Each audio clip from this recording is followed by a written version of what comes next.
Donald, nice to talk to you. Hello, Greta. Okay, Donald, today the number is 8.3% unemployment, 227,000 more jobs. And I thought, well, okay, Donald Trump will be happy with that one. Then I saw your Twitter account and you said U.S. unemployment 9.1%, U.S. underemployment at 19.1%. So are you unimpressed? Well, the real numbers are probably 19. It could even be 21%. When people stop looking for jobs, they take those numbers out of the numbers. So, what you're looking at are not real reflections of what's going on. But anything is good, anything is better, but the fact is we have tremendous unemployment in this country. Do you feel the economy revving up at all? I feel some good things, but it's very fragile. If oil prices go up, and they're going to continue to go up, in my opinion, because we have nobody really fighting it. But if oil goes up, if gasoline goes to $5 or $6, which I think it will a gallon, I think that the economy is very, very fragile. If there's no war in Iran, no threat of war in Iran, so that the speculators are calm and everything's fine there, will the price of gas still likely climb as high as $5? Well, I think so, because OPEC is doing it. OPEC is sitting around their table, and they're setting up the high gasoline prices and oil prices. So I think so. Somebody has to have a very, very serious and strong talk with OPEC, because they're laughing all the way to the bank. I mean, OPEC is doing numbers on us really like very few people have ever been able to do before. So I think so. I don't think whether it's Iran or not. And hopefully there won't be a problem with Iran. There won't be a war with Iran, because I would think that we can negotiate a phenomenal deal right now. They do not hold the cards. So hopefully through being intelligent, there's not going to be a war. A war would certainly throw things into a bad situation. Republicans want increased domestic production. That wouldn't change the volume of oil available now. That's not going to immediately affect the oil prices. But tell me, if you were president and you say that no one's dealing with OPEC, tell me exactly what you would do. Would you pick up the phone and call somebody? What would you do about OPEC to get them to make sure the production is high so that we don't have prices rising? Well, you have to speak to them. They wouldn't be there if it weren't for us. And you have to be rough with them. And you have to say, folks, it's time. Like how? It's enough. How? Well, I'll tell you how. You start drilling your own oil. That's really how. We have so much oil and we have so much natural gas. We have so much under our own feet that we don't even need OPEC in theory in a very short period of time. You just said that, well, it won't have an effect. Well, it will soon have an effect when we start drilling. And we have to be able to drill. We have to be able to get our environmental impact statements approved quickly, because they're just not getting approved. People are not getting environmental permits to do the drilling, and we have to make it possible. Even the Canadian pipeline, I mean, the pipeline is wonderful, and we should have it. 100% we should have it. But even getting oil from Canada, we have everything right under our own feet.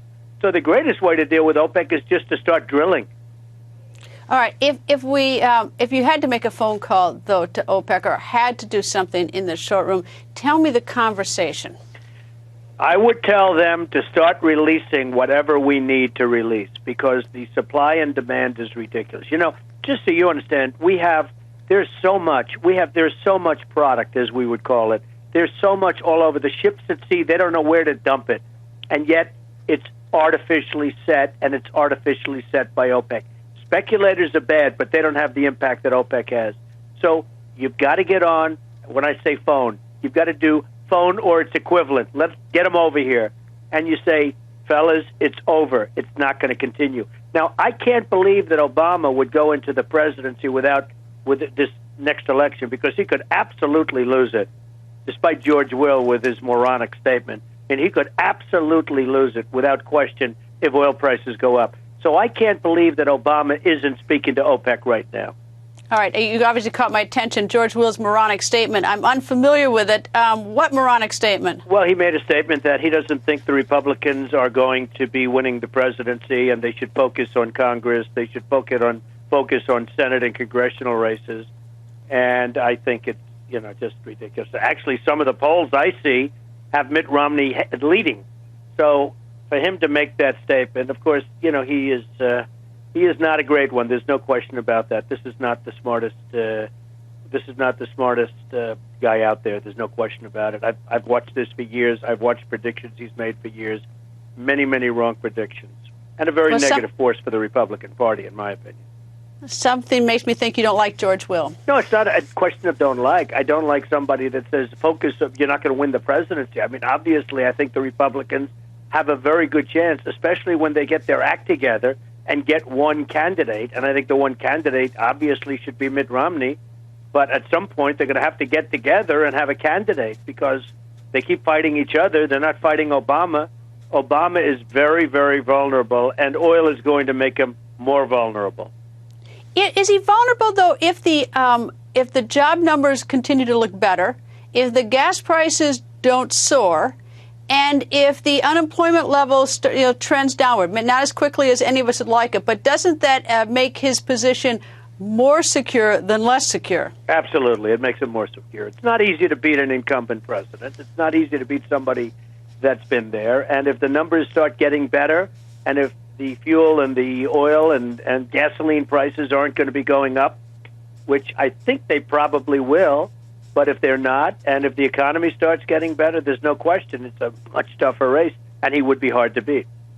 Do you have the sense, you personally, that President Obama is making decisions as a good leader right now, or is his eye on making a political decision to get reelected?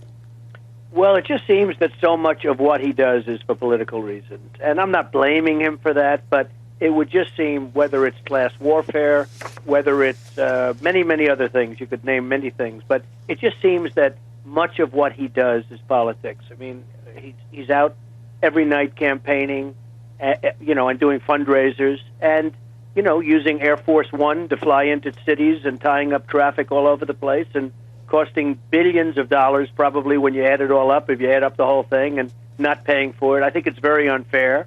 I see it in New York at the most crowded time, congested time of the year, right around Christmas, the tree lighting ceremony.